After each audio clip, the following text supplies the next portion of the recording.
శ్రీ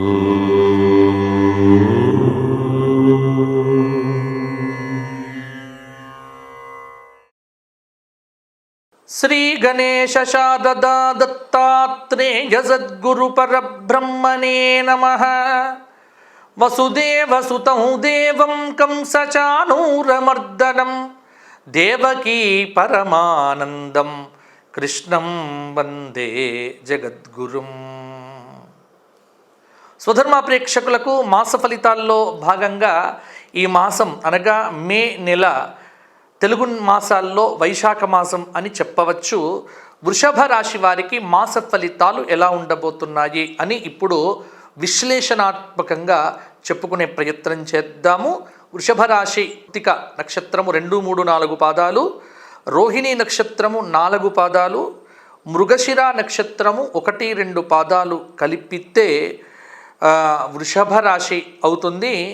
వృషభ రాశి వారికి ఈ గ్రహ సంచార రీత్యా కనుక చూసుకున్నట్లయితే మే 1వ తేదీ నుంచి 1వ స్థానంలోకి బృహస్పతి సంచారం కొంత ధనవ్యయ సూచన అనేటువంటిది కనిపిస్తూ ఉన్నది. శనైశ్చరుడు ఈ మే నెల మొత్తం కూడా 10వ స్థానంలో ఉన్నాడు. కొంత శ్రమ అధికం అయ్యే సూచన ఉంది.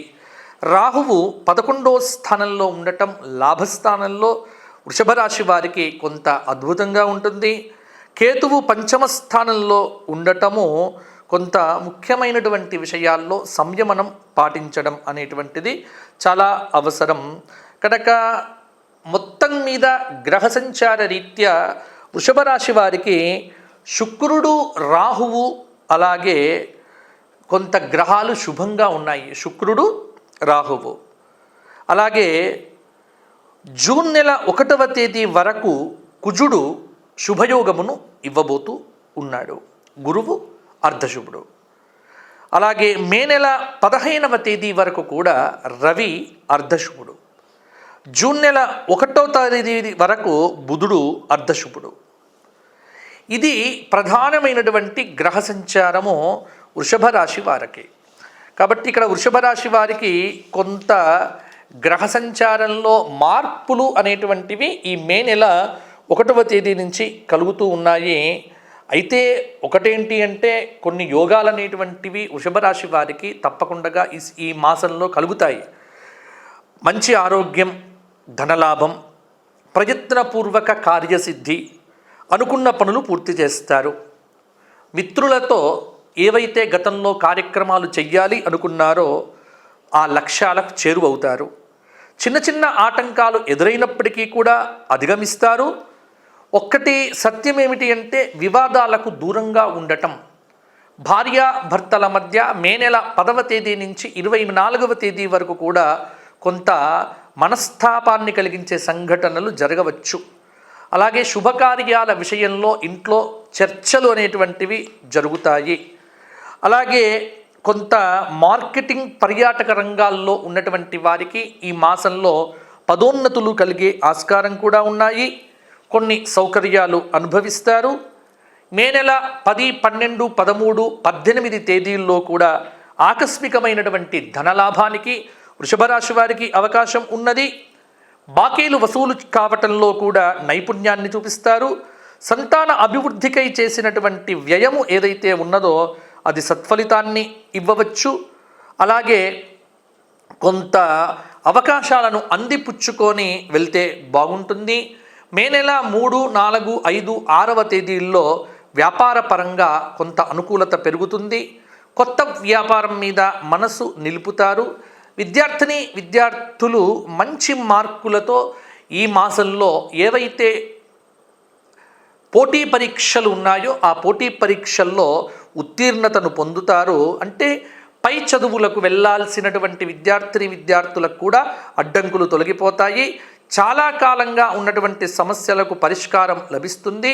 కొత్తగా పరిచయం అయినటువంటి వ్యక్తులతో జాగ్రత్తగా ఉండండి. విలువైనటువంటి డాక్యుమెంట్లు, ఆభరణాలు, అలాగే ఎలక్ట్రానిక్ వస్తువులు పోగొట్టుకునేటువంటి ఆస్కారం కూడా ఉన్నది. కొంత శ్రద్ధ పెట్టండి. అంటే తీవ్రమైనటువంటి ఆలోచనలతో కొంత దృష్టి అనేటువంటిది పక్కకు వెళ్ళవచ్చు, అప్రమత్తంగా ఉండండి.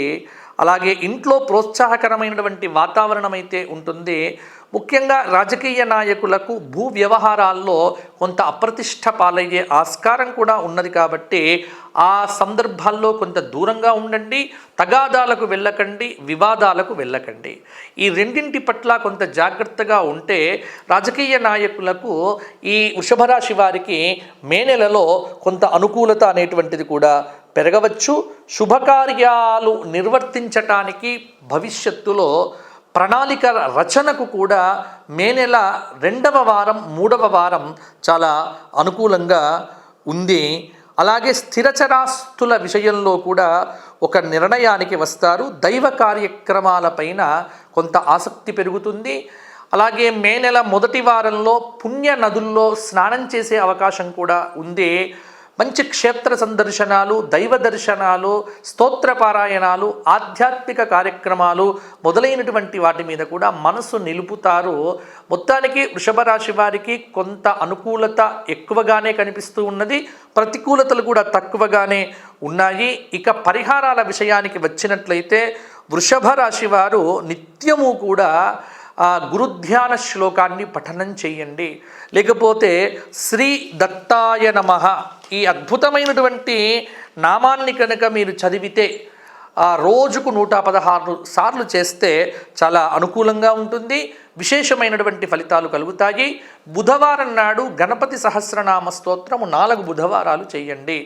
అలాగే 4 శనివారాలు వెంకటేశ్వర స్వామి వారి ఆలయంకు కానీ రంగనాథ స్వామి వారి ఆలయంలో కానీ దర్శనం చేసుకోండి. ఒక్క ఏకాదశి నాడు గోక్షేత్రంలో గోవులకు ఏదైనా గ్రాసం ఇవ్వండి, అద్భుతంగా ఉంటుంది, సరిపోతుంది. ఇది వృషభ రాశి వారి యొక్క రాశి ఫలితాలు. నిత్యము విష్ణు ధ్యానము, విష్ణు స్మరణ చక్కగా ఉంటుంది. ఇక వ్యక్తిగత జాతకాలు, వ్యక్తిగత జాతక సమస్యలు ఎవరైతే ఉన్నాయో వారు ఫోన్లో నా అపాయింట్మెంట్ తీసుకొని నన్ను సంప్రదిస్తే వ్యక్తిగతంగా వారికి ఏ దశ ఏ అంతర్దశ నడుస్తుందో దాని ప్రకారంగా వారికి సలహాలు సూచనలు ఇవ్వడం జరుగుతుంది.